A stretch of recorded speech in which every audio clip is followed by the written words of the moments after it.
வணக்கம். Red news விரைவுச் செய்திகள். உசிலம்பட்டி பள்ளியில் உங்களுடன் ஸ்டாலின் திட்ட முகாம். மாணவர்கள் மரத்தடியில். ஆகஸ்ட் 5. மதுரை மாவட்டம் உசிலம்பட்டியில் உங்களுடன் ஸ்டாலின் திட்ட முகாம் அரசு பள்ளியில் நடத்தப்பட்டதால். வகுப்பறைகள் பயன்பாட்டில் இல்லாமல் மாணவர்கள் மரத்தடியில் அமர்ந்து படிக்க வேண்டிய நிலை ஏற்பட்டது. இதை கண்டித்த அதிமுகவினர் நகர செயலாளர் பூமாராஜா தலைமையில் பள்ளி முன் தர்ணாவில் ஈடுபட்டு பரபரப்பை ஏற்படுத்தினர். போலீசாரின் சமரசத்தையடுத்து நிலைமை சமாதானமாக்கப்பட்ட நிலையில். பள்ளி மற்றும் திட்ட முகாம் இரண்டும் தற்போது நடைபெற்று வருகின்றன. மாணவர்களின் கல்வி பாதிக்கப்படக்கூடாது என்பது பொதுமக்களின் கோரிக்கை. ரெட் நியூஸ் செய்திகளுக்காக உசிலம்பட்டி செய்தியாளர் சிந்து மோகன்.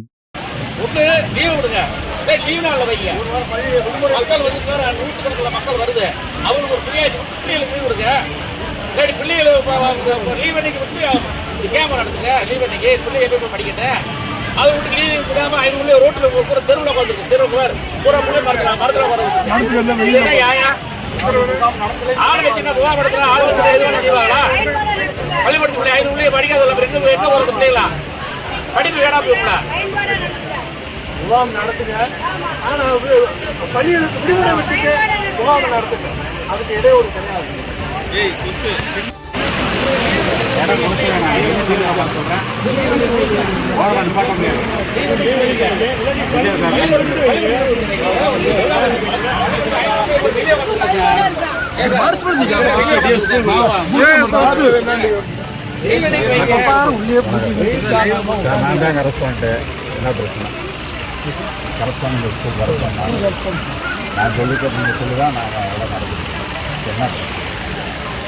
எங்க பிள்ளைங்களை வெளியே போட்டு